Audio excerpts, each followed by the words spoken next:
Amigas y amigos, bienvenidos a una nueva emisión de Plan Agropecuario TV. Es un gustazo reencontrarnos aquí a través de la pantalla de CRTV, Campo Rural TV, llegando a todo el país a través de la señal de DirecTV y de canales cable de Montevideo y del interior. Les comentamos que vamos a tener un programa con muchísima información. Estuvimos en una actividad enmarcada en el proyecto Gestión del Pasto, Restauración, Regeneración de campos degradados. Vamos a tener la palabra de quienes fueron protagonistas de la actividad. También vamos a estar charlando sobre cuál es la situación en la zona este del país, cursos que viene realizando el Plan Agropecuario y también recomendaciones técnicas de otros ingenieros agrónomos, en este caso con Sombra y Abrigo, como vamos a estar compartiendo en este programa. Pero sin más que agregar, vamos a los avances del programa de hoy. En el programa de hoy vamos a estar conversando con el ingeniero agrónomo Santiago Barreto sobre el estado de las pasturas y los ganados en el departamento de 33. Con el doctor Alejandro Saravia conversamos sobre la capacitación realizada para técnicos del Instituto Nacional de Colonización. El ingeniero agrónomo Andrés Berruti se refiere a la instalación de montes de sombra y abrigos con especies nativas y los aspectos que hay que tener en cuenta para esto. En el marco del proyecto Gestión del Pasto se realizó una actividad de regeneración de campos degradados en Sarandí del Chi, departamento de Durazno. Allí conversamos con la ingeniera agrónoma María Fernanda Bove. En el mismo evento charlamos con el investigador de INIA, el ingeniero agrónomo Rafael Reino, que se refiere al trabajo que viene realizando esta institución respecto a esta temática. Con el ingeniero agrónomo Marcelo Pereira conversamos sobre las diferentes alternativas que pueden tener los productores para recomponer el tapiz natural de sus campos. Estuvimos charlando con el ingeniero agrónomo Santiago Barreto, técnico del Plan Agropecuario en el departamento de 33, sobre el estado de los ganados, el estado de las pasturas, los mejoramientos en esa zona del país. También realiza algunas recomendaciones técnicas al respecto. Luego de las abundantes precipitaciones que recibimos ahí, sobre todo en los meses de abril y mayo, quedó básicamente casi todos los campos en nivel de saturación, y la situación, si bien es dispar, los campos bajos y sobre todo algunos extremadamente bajos hasta la actualidad están encharcados o con agua. Esa es capaz que la situación más extrema, donde los ganados han sufrido bastante y donde hay de repente pocas posibilidades de revertir esa situación en el corto plazo. Después, a nivel de laderas y de campos de sierra, si bien también hay un nivel de saturación importante donde los productores básicamente no han podido ni siquiera terminar las siembras, y los que pudieron sembrar hay muy poca utilización de esos verdeos por básicamente no tener piso. Si bien hay alguno que tiene situación en cuanto desde el punto de vista del forraje como para ser consumido, no hay situación de piso para poder pastorearlo. Esa quizás es la situación más común. A nivel de los campos naturales, veníamos con ganados en buen estado y con una buena condición forrajera que se ha ido consumiendo en parte y enterrando con lo que es el pisoteo en las situaciones un poco más saturadas, con disparidad en lo que son situaciones predio a predio, pero todo el mundo con bastantes complicaciones en cuanto a labores, a tareas con los ganados. Las primeras esquilas prepartos vienen muy atrasadas. A nivel de lo que son dosificaciones, trabajo de manga, loteo, también muy atrasado. Incluso las ecografías con muchísima dificultad para hacerlo a nivel de los ganados, y por supuesto ahora las primeras de ovino también. La situación es dispar en cuanto a la condición de los ganados y al campo, pero si hay algo que puede resumir de manera común es que, creo que te decía, de atraso en lo que son todas las tareas y complejidad. Lo mismo, caminos, ingresos, ni que hablar que hace años que no había nada por el estilo. En lo que es el ganado de cría, en la invernada te decía que no hay situación, mucha gente con los ganados para pronto comprados y acondicionados para entrar en los verdeos sin poder entrar. Y en lo que es el ganado de cría, también es dispar. Por suerte mucha gente con el precio bueno destetó temprano. Esos ganados que se destetaron temprano se acomodaron bien. Por distintas situaciones demoraron las cargas, lo que es por supuesto toda la condición climática, también el estado sanitario básicamente de Garrapata atrasó mucho la carga de los terneros, pero la gente se ha venido acomodando lentamente como para entrar al invierno. Hay mucho ganado que conserva el buen estado que había agarrado en lo que era verano-otoño, y eso es un buen atributo para entrar al invierno y sobre todo pensando en la primavera-verano que viene, en el entore que viene. A nivel de mejoramientos de campo, se pudieron hacer pocos en fecha, hemos tenido muchísimas consultas estos días y estamos en condiciones de hacerlas aún. Hay gente que está buscando, con los tapices preparados, buscando días oreados para hacerlo, también evitando la siembra de fin de invierno, que es otra ventanita que pudiéramos tener, sobre todo en especies estivales, pero con el miedo de que si se concreta la primavera seca, una siembra de fin de invierno, principio de primavera, puede no ser suficiente para el establecimiento de las mismas, por lo cual hay muchos productores sembrando en las ventanitas que el clima levanta o pensando sembrar en esas ventanas posteriores que puedan venir.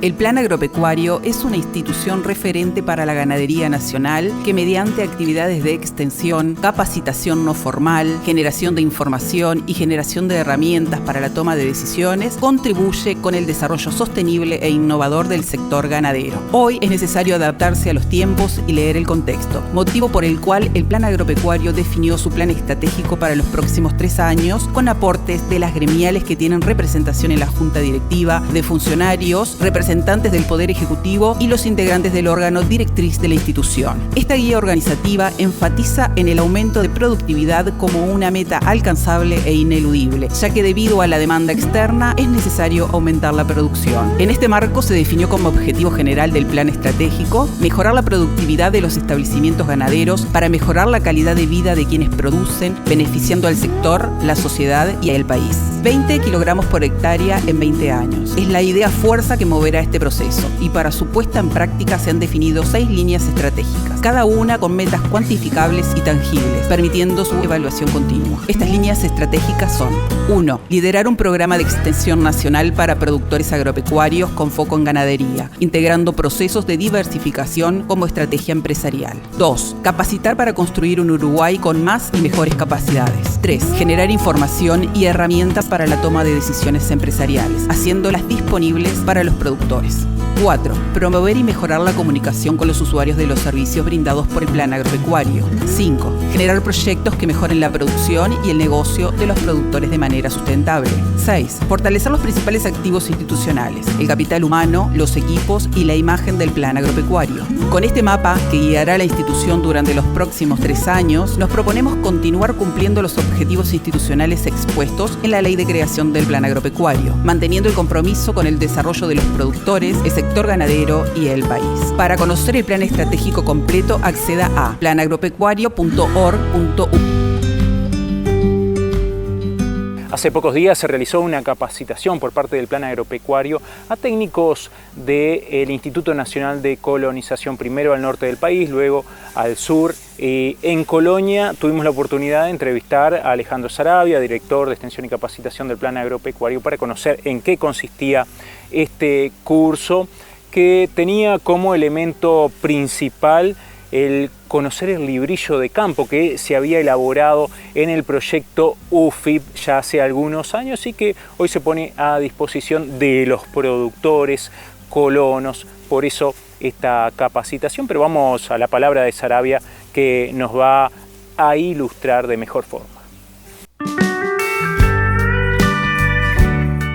Bueno, el día de hoy se está terminando la segunda jornada de actividades que le llamamos jornadas de actualización sobre gestión en empresas agropecuarias, en el cual, bueno, a través de un convenio o un acuerdo de trabajo entre el Instituto Nacional de Colonización y el Instituto Plan Agropecuario, se están haciendo jornadas para los técnicos de colonización, dividido en 2 grupos, un grupo norte que se hizo la semana pasada en Paso de los Toros, y un grupo sur que está terminando hoy. 2 jornadas en las cuales bueno, se tratan los temas sobre todo de gestión, a los efectos de, bueno, de nivelar sobre todo, porque los técnicos ya trabajan mucho el tema de gestión, pero nivelar un poco la terminología y los objetivos de lo que es la gestión en las empresas agropecuarias. Tratar de alguna manera de poner en terreno un cuadernillo de campo a los efectos de que los productores puedan llevar sus registros y poder así tener datos propios para analizar, cerrar el ejercicio y a partir de ahí poder hacer una planificación distinta con metas que mejoren de alguna manera lo que se hace. Y en la segunda etapa de esta jornada lo que se hizo fue bueno, un análisis de caso más transversal a los efectos de, bueno, de ver los distintos resultados que pueden arrojar las empresas y tener de alguna manera ese análisis comparativo de por qué en algunas empresas los costos son más altos o por qué los ingresos bueno, son más bajos, cuál es el tema de rentabilidad, ingreso a capital, bueno, todos esos indicadores que sin duda nos dicen cómo evolucionan las empresas desde el punto de vista económico-financiero. A través de objetivos relativamente comunes que tienen las dos instituciones, que es conocer mejor cómo es la producción a nivel nacional, ya que, bueno, como todos sabemos, están afectados por un montón de variables y esas variables de ajuste, así como la implementación de buenas prácticas que mejoran la producción, son los temas cotidianos de ambas instituciones. El hecho de tener datos reales y hacer un acompañamiento a algunas explotaciones que de alguna manera nos permitan un análisis más fino, claramente eso permite un análisis técnico distinto y de alguna forma también tomar en estos casos de las instituciones algunas decisiones, tanto en la nuestra como qué temas abordar y en el caso de colonización, bueno, de alguna manera tener idea de cómo es la evolución de la producción en el público de colonos. De alguna manera también esto se enmarca en esto de acompañar a algunas empresas, en lo que el plan ya ha lanzado desde el año pasado, que es el programa de grupos plan, en el cual, bueno, así como un método distinto desde el punto de vista de extensión, tratar de que los productores puedan discutir y por qué no establecer alguna estrategia y resolver algunos problemas que se plantean a nivel de la producción año a año, a través de la discusión de grupo, de tener otras opciones, de tener un menú de alternativas.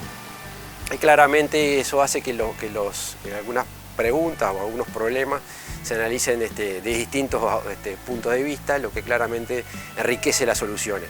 Eso también de alguna manera está promovido, integración de grupos a través del Instituto de Colonización y de alguna forma integrar, porque a veces las personas son colonos o son productores que no son colonos, pero pueden integrar un grupo. La manera de integrar la misma estrategia entre las dos instituciones a los efectos de que sean cada vez más los grupos y de alguna forma nosotros poder acompañar desde el punto de vista técnico todo ese proceso.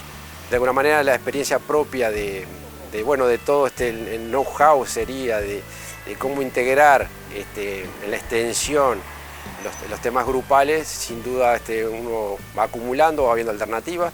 Los grupos están formados por personas y por sistemas de producción bien distintos. También, por ejemplo, abarca otros rubros como también lechería, pero nosotros creemos que este método de alguna manera ayuda bastante a analizar en profundidad y complementa lo que es la oferta del plan agropecuario, ya que a través de jornadas de cursos nosotros trabajamos mucho las capacidades, pero el hecho de participar de un grupo sin duda permite un análisis más transversal, más profundo, de un seguimiento con más tiempo, de algunas cuestiones que se necesitan un monitoreo un poco más en detalle y por supuesto también a veces que nos quedamos un poco con las ganas desde el punto de vista del plan de ver los resultados de esa aplicación de buenas prácticas y que esto de alguna manera en el largo plazo, en el mediano plazo y largo plazo se va a poder ver en los grupos plan.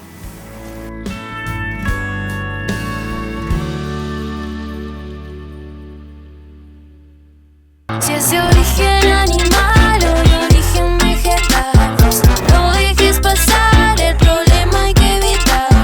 ¿Qué no se puede pasar? Carne, bovina, ni suina ni ovina, ponerse las pilas, no dejes que pasen. Aves ni peces, chacinados, no dejes que pasen. La fruta, las flores, las plantas, los hongos, las hojas, maderas, semilleres, raíces y polen tampoco. ¿Y qué más? No pases animales exóticos o domésticos habituales, tampoco un insecto, una abeja o un ácaro. Si es de origen animal o de origen vegetal, no dejes pasar, el problema hay que evitar. ¿Qué no se puede pasar? Agroquímicos no pueden pasar, productos veterinarios no pueden pasar, los lácteos no pueden pasar, ni queso, ni helado, ni leche o manteca, yogures no pueden pasar. ¿Y qué más? Tampoco los cueros, las pieles y hasta las pezuñas no pueden pasar, los huesos o plumas no pueden pasar, los huevos no pueden pasar. Si es de origen animal o de origen vegetal, no dejes pasar, el problema hay que evitar. Los productos de origen vegetal o animal no permitidos pueden poner en riesgo nuestra bioseguridad si pasan por la frontera. Evitemos que pase. Ministerio de Ganadería, Agricultura y Pesca. Informate más en nuestras redes sociales. Estuvimos por Tacuarembó y allí conversamos con el ingeniero agrónomo Andrés Berruti sobre sombra y abrigo, cuáles son las mejores especies que puedan ser exóticas, pero también especies nativas, especies pioneras que ya están adaptadas a determinada zona y bueno, serían las más acordes para ser implantadas cuando se piensa en sombra y abrigo, que tengan cierta rusticidad. Compartimos la palabra del ingeniero Berruti. Obviamente, siempre digo lo mismo, nada crece como el pino y el eucaliptus, nada, ¿no? Por algo son las especies estrella de la forestación y te diría que en la mayoría de los suelos del país y lo tradicional es hacer monte, abrigo y sombra con pinos y eucaliptus. Pero estamos incursionando en hacer monte con nativas que crecen más lento, pero dan otra clase de satisfacciones. Por ejemplo, pongo un ejemplo, el conocidísimo técnico del plan, Marcelo Pereira, y su hermano Guillermo, curiosamente en un campo de basalto, están plantando arueras, porque me decían, ¿qué podemos plantar? Yo digo, vos fijate qué es lo que hay en los alrededores de tu campo, en lo que yo llamo el Parque Nacional de la Banquina, ¿no? Entre el costado de la Ruta 26 y el Alambre. O sea, allá está lleno de aruera. Digo, vamos a plantar aruera. Y bueno, me llevaron el gato al agua, como decía mi abuela, y empezaron a plantar arueras y están encantados. Resisten la seca, resisten el frío y crecen. Imagínate, si se instalan solas en un terreno que se arrasa al ganado, ni digamos si las plantás y le das un cultivo, que cuanto más le den, mejor van a crecer. Pero bueno, así tenemos una infinidad de especies que pueden caminar, digamos, ¿no? Todas las especies pioneras, cuando vos haces una tala rasa en un lugar, siempre hay algunas especies que empiezan a prosperar solas. Bueno, la nacahuita es una, absolutamente rústica, y bueno, se ha plantado mucho, y así el guayabo colorado, bueno, la aruera que recién hablamos, una cantidad de especies de monte serrano, son bastante más rústicas para los picos climáticos, ya sea de frío o de calor o de seca. Bueno, lo primero de todo, ¿qué tipo de suelo tiene? No es lo mismo un suelo profundo de toda la penillanura sedimentaria que tenemos acá, los suelos arenosos de la forestación en los que plantan, que un suelo de basalto. Y el basalto no es lo mismo el basalto profundo que el basalto superficial, entonces tiene que pensar en qué suelo tiene y qué especies se adecúan más a eso. Y estamos hablando de nativas, pero se pueden plantar una cantidad de especies no nativas, muy rústicas, como la tipa, por ejemplo, es un árbol que proviene del espinal argentino, que no es nativo, pero es de la región, y es un árbol incombustible la especie, ¿no? Por decirte algo. Nosotros tenemos una cantidad de especies que no son nativas de casualidad, como el palo borracho o el jacarandá, ¿entendés? Entonces se puede plantar una cantidad de cosas. También andan muy bien en la arena, por ejemplo, los robles, los nogales, el nogal pecan, que te puede dar fruta. Bueno, las posibilidades son muy grandes. Eso depende mucho de lo que quiera el productor, pero yo aconsejo dos cosas: plantar poco y cuidar mucho, y no al revés, no plantar mucho y cuidar poco. O sea, el cuidado del primer año es fundamental. Controlar hormiga, controlar liebre, que hay maneras. Mantener la base del ejemplar arbóreo libre de malezas, con un mulch del tipo que sea, o en algún caso un glifo para empezar. Yo soy partidario, obvio, de ni herbicida ni plaguicida en la medida de lo posible.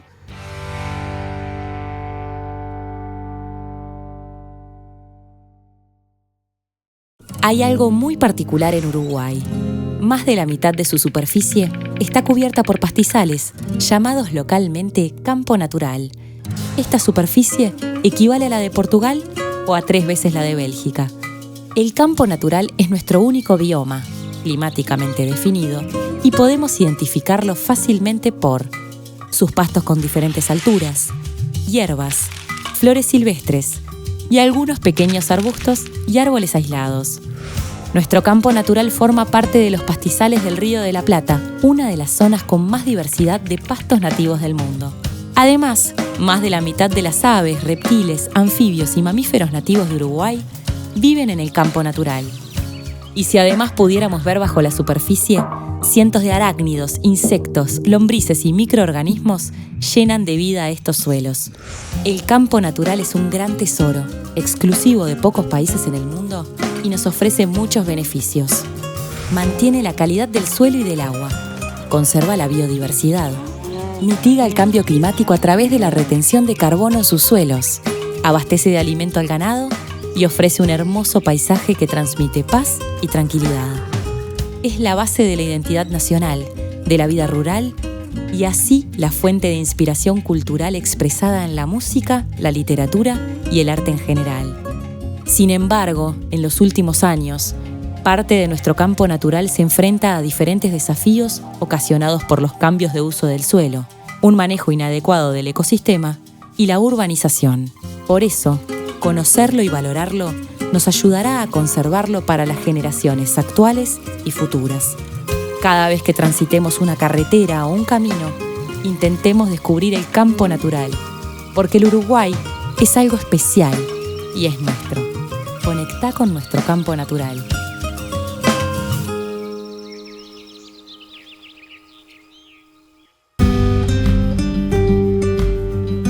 Berruti se refiere a las especies a utilizar para abrigo y sombra, pioneras como decíamos en el bloque anterior, en la primera parte de la nota, pero también cuáles son las características, los elementos, los aspectos a tener en cuenta cuando se instala estos montes, ¿no? La profundidad de siembra, la densidad, previo a la implantación que hay que tener en cuenta y luego de implantado también. A esto se refiere el ingeniero Berruti. Yo siempre digo que la instalación de montes de abrigo y sombra son como la carrera de caballo. Depende mucho de una buena largada. Una buena preparación de suelo, preparar de forma vertical el suelo para que la raíz rápidamente adquiera el sitio, digamos, o sea, se vaya para abajo y pueda usar mucho mejor el agua, porque ahora cada vez va a ser más el tema de los picos climáticos, digamos, ¿no? Plantar en época, plantar en marzo o agosto, los mejores meses. En marzo las especies que soportan bien los fríos del invierno, y en agosto las especies que tienen que escaparle a las heladas, sobre todo en la primera estación de crecimiento. Cuanto más profundidad, la planta se instala mejor. O sea, las raíces van hacia abajo para aprovechar mejor la humedad cuando la lluvia sea importante. Por eso la forestación planta en suelos arenosos profundos. Pero entonces, los productores que tienen basalto, por ejemplo, tienen que buscar los suelos gordos, como dicen los paisanos. El basalto profundo, ¿entendés? Laderas abrigadas del sur, porque normalmente los vientos El viento es un enemigo terrible, el viento frío en el invierno. Entonces, laderas nortes abrigadas con suelo profundo y el laboreo lo más profundo que se pueda, con si se pudiera, un rotobador o especies que abran el horizonte A lo más profundo posible para que el plantín se instale rápidamente. El cerramiento y el laboreo y el control sistemático de hormigas y después ponerle alambrecitos de un cementerio de alambre alrededor de cada plantín para que la liebre se vaya del lugar, no corte los árboles. Esas cosas son imprescindibles. Si no haces eso, un buen control de hormiga, un buen laboreo, un cerramiento, no puede entrar vaca, ni caballo, ni oveja, hasta que los arbolitos tengan un tamaño adecuado para abrir al pastoreo. Depende mucho de la especie, pero yo soy partidario de baja densidad. ¿Qué quiere decir? No muchos árboles por hectárea, para que tengan espacio para crecer. ¿Viste? Yo qué sé, por decirte algo, los montes tradicionales de eucaliptus plantados en la década del 50 y del 60 están casi todos a 3x3, que son 1110 árboles por hectárea.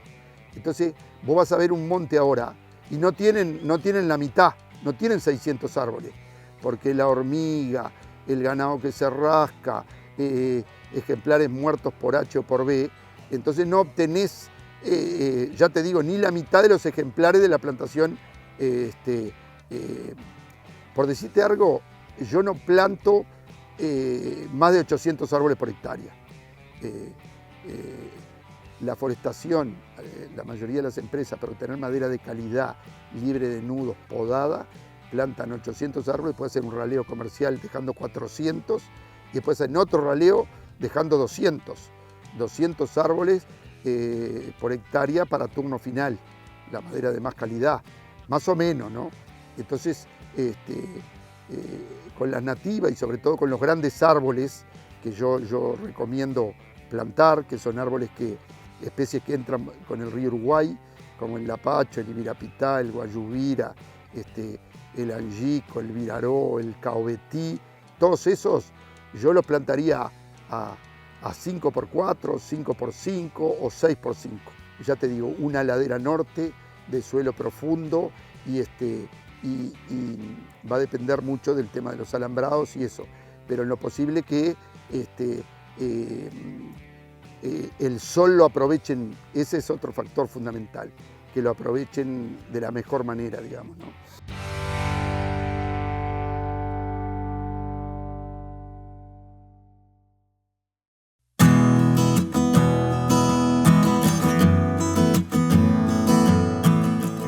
El Plan Agropecuario es una institución referente para la ganadería nacional que mediante actividades de extensión, capacitación no formal, generación de información y generación de herramientas para la toma de decisiones, contribuye con el desarrollo sostenible e innovador del sector ganadero. Hoy es necesario adaptarse a los tiempos y leer el contexto, motivo por el cual el Plan Agropecuario definió su plan estratégico para los próximos 3 años con aportes de las gremiales que tienen representación en la Junta Directiva, de funcionarios, representantes del Poder Ejecutivo y los integrantes del órgano directriz de la institución. Esta guía organizativa enfatiza en el aumento de productividad como una meta alcanzable e ineludible, ya que debido a la demanda externa es necesario aumentar la producción. En este marco se definió como objetivo general del plan estratégico mejorar la productividad de los establecimientos ganaderos para mejorar la calidad de vida de quienes producen, beneficiando al sector, la sociedad y al país. 20 kilogramos por hectárea en 20 años. Es la idea fuerza que moverá este proceso y para su puesta en práctica se han definido 6 líneas estratégicas, cada una con metas cuantificables y tangibles, permitiendo su evaluación continua. Estas líneas estratégicas son: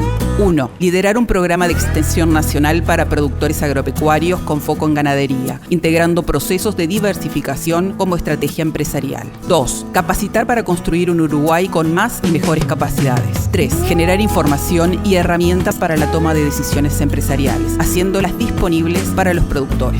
4. Promover y mejorar la comunicación con los usuarios de los servicios brindados por el Plan Agropecuario. 5. Generar proyectos que mejoren la producción y el negocio de los productores de manera sustentable. 6. Fortalecer los principales activos institucionales, el capital humano, los equipos y la imagen del Plan Agropecuario. Con este mapa, que guiará a la institución durante los próximos 3 años, nos proponemos continuar cumpliendo los objetivos institucionales expuestos en la Ley de Creación del Plan Agropecuario, manteniendo el compromiso con el desarrollo de los productores, el sector ganadero y el país. Para conocer el plan estratégico completo, acceda a planagropecuario.org.u. En el marco del proyecto Gestión del Pasto se realizó una actividad en Sarandí del Chi concerniente a la regeneración de los campos degradados. Al respecto, sobre esta actividad, sobre este evento, charlamos con una de sus organizadoras, la ingeniera agrónoma María Fernanda Bove, técnica del Plan Agropecuario. Una actividad similar habíamos realizado en la zona de Florida y la Fomento Rural de acá de la zona de Sarandí del Chi nos pidió que era necesario hacer esta actividad. A mí me toca de cerca estar en esta zona y, bueno, y realizar como técnica del Plan Agropecuario, estar en lo que es todo el norte de Florida y toda la zona de Florida en general. Y bueno, y encontramos que cuando realizamos diagnóstico, cuando monitoreamos, cuando recorremos los campos, encontramos grandes áreas de campos que están con un alto grado de degradación, así que nos parecía de suma importancia sensibilizar a los productores de la zona a que, bueno, que visualizaran esta problemática. Quizá hay muchos que ya conocen o se criaron en campos que tienen alto grado de degradación y no lo habían visualizado de esta manera, así que lo principal es difundir y sensibilizar a los productores de que es vital tanto para la sustentabilidad de sus empresas, para la rentabilidad, como para la sociedad en general, ya que baja la fertilidad de los campos y con eso baja la producción de alimentos. Presenté un poco lo que es el contexto. Fueron zonas que se realizó agricultura hace mucho tiempo, trigo, bueno, después en los años de 2005, donde vino la soja, también se realizó mucha soja, campos que se realizó agricultura y luego se dejaron que se naturalizaran de forma natural, que volvieran, que se restablecieran a campo natural de forma de sucesión, y bueno, eso en muchos casos no se ha logrado por el grado de degradación que presentan los suelos. Así que bueno, también mostramos una escala para poder realizar un buen diagnóstico de en qué grado nos encontramos de degradación de los suelos, para ver qué herramienta utilizar, ya que a partir de ese diagnóstico nos podemos poner objetivos y metas que sean alcanzables y determinar qué tipo de herramienta utilizar. Las diferentes tecnologías que hay disponibles, la investigación, que está muy preocupada por este tema y está viendo a ver de qué forma aportarle a esta problemática. Así que bueno, lo principal es tener plantas con raíces fuertes, con un sistema de anclaje que permita detener lo que son los procesos erosivos, secuestrar carbono, que sean plantas más resilientes frente a fenómenos climáticos adversos. Así que bueno, en general, y la principal herramienta que tenemos es plantas con sistemas radiculares fuertes que nos favorecen en todo sentido, tanto desde el punto de vista de suelos como de producción, y bueno, de producción primaria, de producción de forraje, como de producción secundaria en cuanto a producción de carne.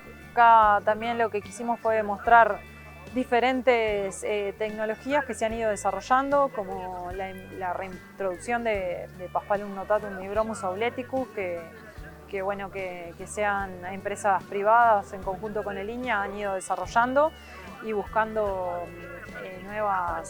mejoras genéticas a través de estas especies para lograr reintroducirlas a nuestros pastizales. Y también hemos visto experiencias con especies exóticas implantadas, como festucas de larga durabilidad, praderas convencionales que duran muchos años. Bueno, lo que son los mejoramientos extensivos con leguminosas, tanto con Lotus angustissimos como Subiflorus, de muchísimos años que prácticamente no se resiembran y que prácticamente no se fertilizan. Y bueno, y también traíamos a esta charla el tema de las especies megatérmicas, que es una una tecnología que está siendo nueva y que está poco difundida, así que queríamos que, ya que había demanda de parte de los productores, que la conocieran, que es una alternativa para campos que son poco fértiles, para campos que presentan altos grados de degradación, y vimos experiencias comerciales con alta duración, de 12 años a 15 años hemos visto a campo. Bueno, muy contenta tanto con la cantidad de asistentes como con el tipo de público que asistió a esta jornada, muchos vecinos de la zona, gente que trabaja sobre campos degradados desde siempre, así que me pareció bien importante de que la gente tiene interés, quiere mejorar esta situación, estamos a tiempo, podemos trabajar en esto, y bueno, muy contenta con la jornada realmente por lo que se generó también, el interés, el intercambio, las preguntas, así que 100% conforme.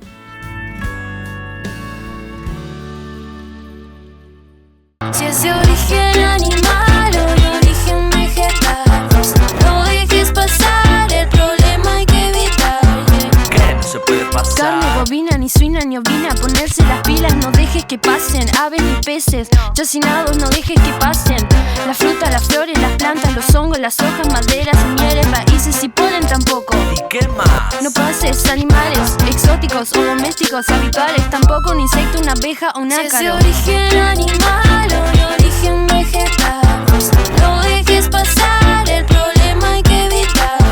¿Qué no se puede pasar? Agroquímicos no pueden pasar, productos veterinarios no pueden pasar, los lácteos no pueden pasar, ni queso, ni helado, ni leche o manteca, yogures no pueden pasar. ¿Y qué más? Tampoco los cueros, las pieles y hasta las pezuñas no pueden pasar, los huesos o plumas no pueden pasar, los huevos no pueden pasar.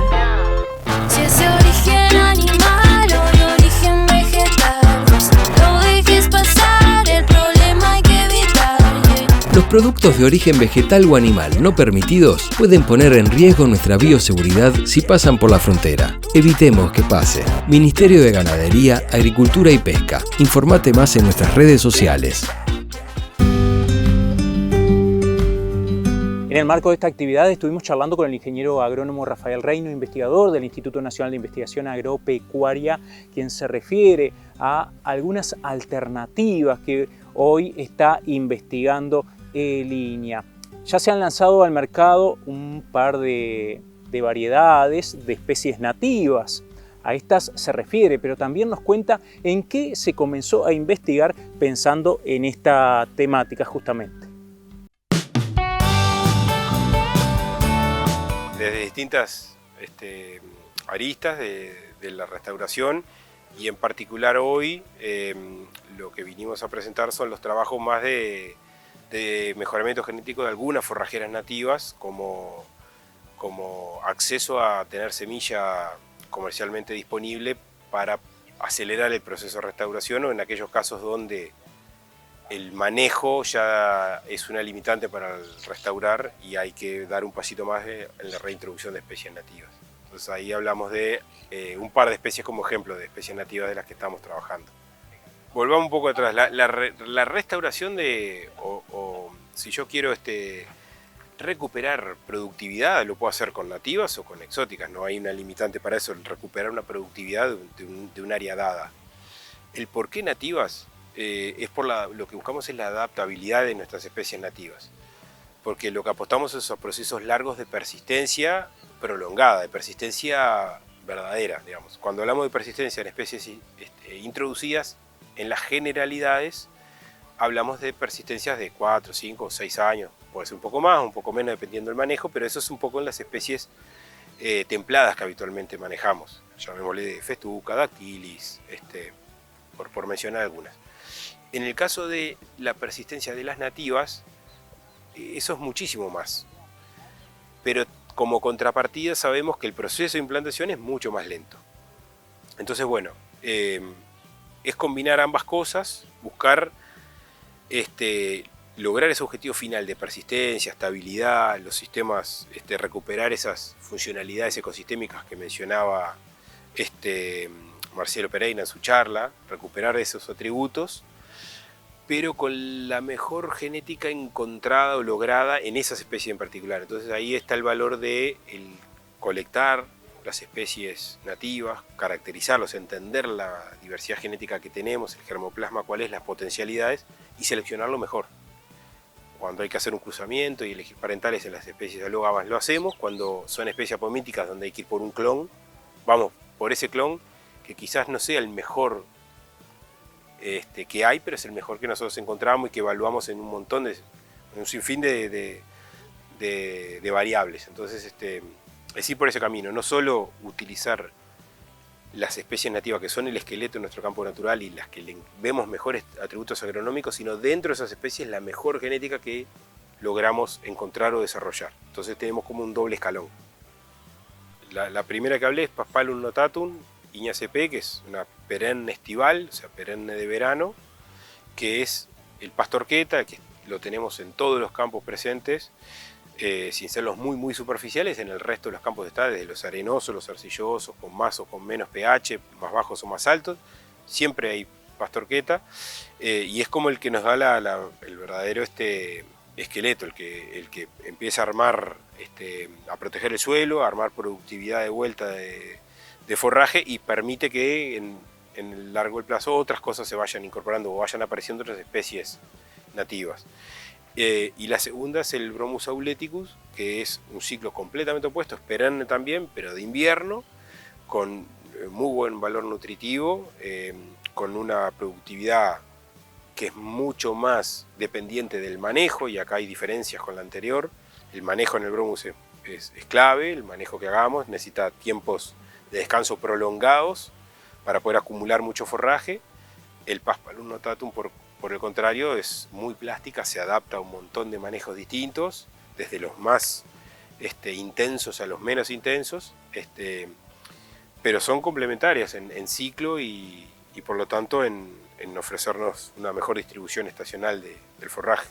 La idea es esa, la idea, y terminamos, y al final de la charla hablamos de ese concepto que ojalá se concrete desde la bolsa del campo natural. Es un retorno a un campo natural que no es el campo natural de las 40 especies que originalmente teníamos, pero intentar reintroducir 4, 5, 6 de las más frecuentes, y que eso sea la base para que a partir de ahí, con mucho tiempo, empiecen a aparecer otras.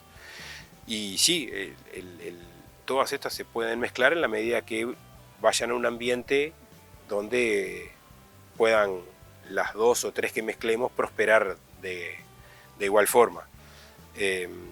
Bromus auleticus es menos amplia en los tipos de ambientes a los que puede ir que el Paspalum notatum, pero hay ambientes donde perfectamente se pueden combinar.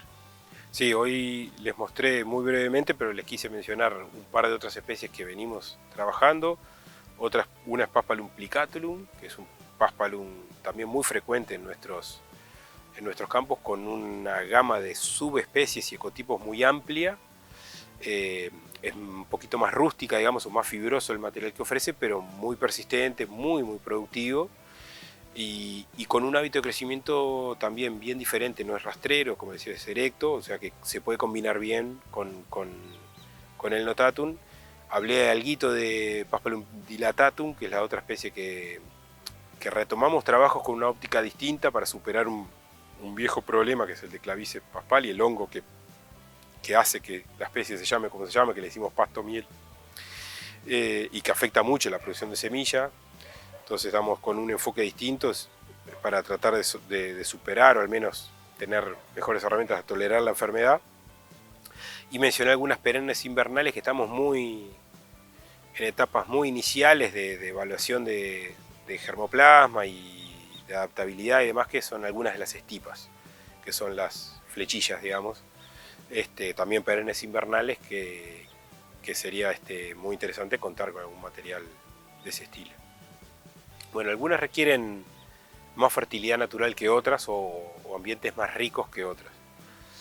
Las estipas esta última que mencioné, requiere ambientes más fértiles. En general es una especie que la vemos en ambientes más fértiles naturalmente, y no la vemos por ejemplo, en ambientes más pobres como podría ser un suelo de arenisca. Los Paspalum en general son mucho más cosmopolitas, están más presentes en distintos tipos de suelo, requieren naturalmente mucho menos fertilidad, y el bromus lo mismo, es una especie bastante adaptada a suelos más bien pobres. Entonces, bueno, no todas son todoterreno, no todos caminan en todos lados, eso es el siguiente paso, ¿no? Después que tengamos cada especie individualmente desarrollada, hay que empezar a estudiar y entender cómo combinarlas para cada uno de los ambientes a donde las vayamos a colocar.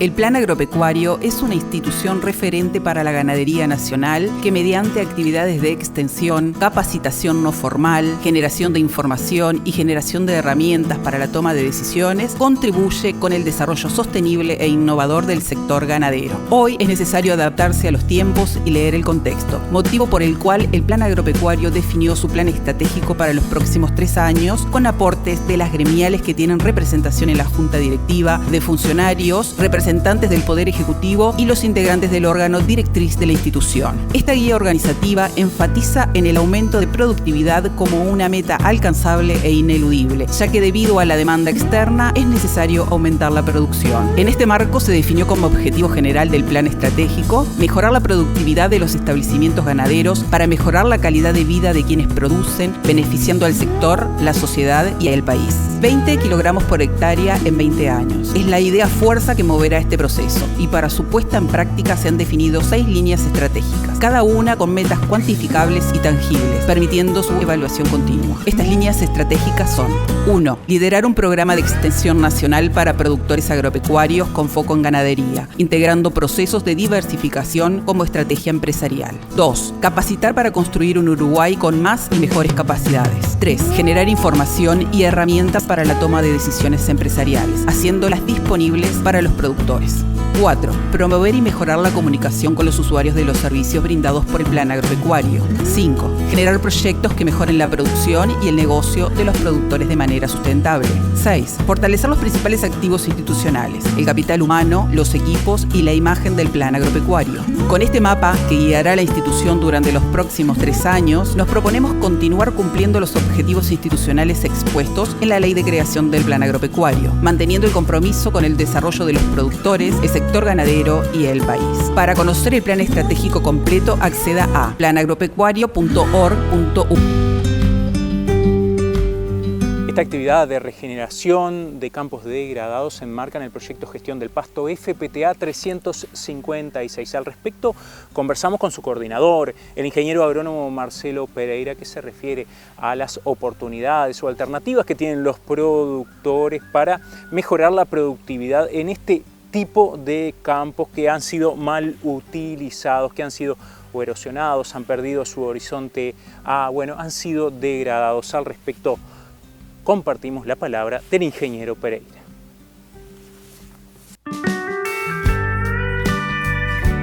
Lo más interesante de todo es que venimos observando hace un tiempo una gran preocupación ambiental por parte de los que usan el campo. Eso se refleja claramente en la asistencia que tuvimos hoy. Hay más de 120 personas asistentes a este simposio sobre regeneración de campo. ¿Qué temática? ¿Qué temática cuando el campo natural ha perdido más de 2 millones de hectáreas en los últimos 20 años? Y eso se nota en lo que decía anteriormente, en una gran preocupación por parte de los productores. Lo cierto es que en nuestra charla reflexionamos conceptualmente acerca de la posibilidad de regenerar, de restaurar, qué es lo que podemos regenerar y qué es lo que podemos restaurar. En ese sentido encontramos que hay campos que están muy bien conservados, que se parecen muchísimo a la versión histórica de estos campos. Hay otros campos que los podríamos titular o ecosistemas que son ecosistemas híbridos, es decir, que guardan características similares en cuanto a estructura y funcionalidad con respecto a lo que eran los campos naturales históricos, por decirlo de alguna manera, y también es necesario mencionar que hay ecosistemas nobles, es decir, campos nuevos que no guardan ninguna de las características, ni de estructura, ni en funcionalidad, iguales a como eran los campos originales. Entonces, lo interesante de todo esto es ver que hay campos que se pueden rehabilitar y regenerar siempre y cuando la degradación tanto biótica, es decir, en cuanto a pérdida de especies vegetales o de la vida microbiológica, y en cuanto a factores, la alteración de aspectos abióticos, como ser la estructura del suelo, la dinámica del agua, no se hayan alterado demasiado. Esos campos, que en general son campos híbridos, es posible su restauración, aunque es dificultosa y puede llevar mucho tiempo. Entonces, en realidad, deberíamos hacer una parte general. Hay campos que se parecen muchísimo a lo que eran, esos los debemos conservar. Y los campos que no, deberíamos tratar de regenerar o restaurar la funcionalidad.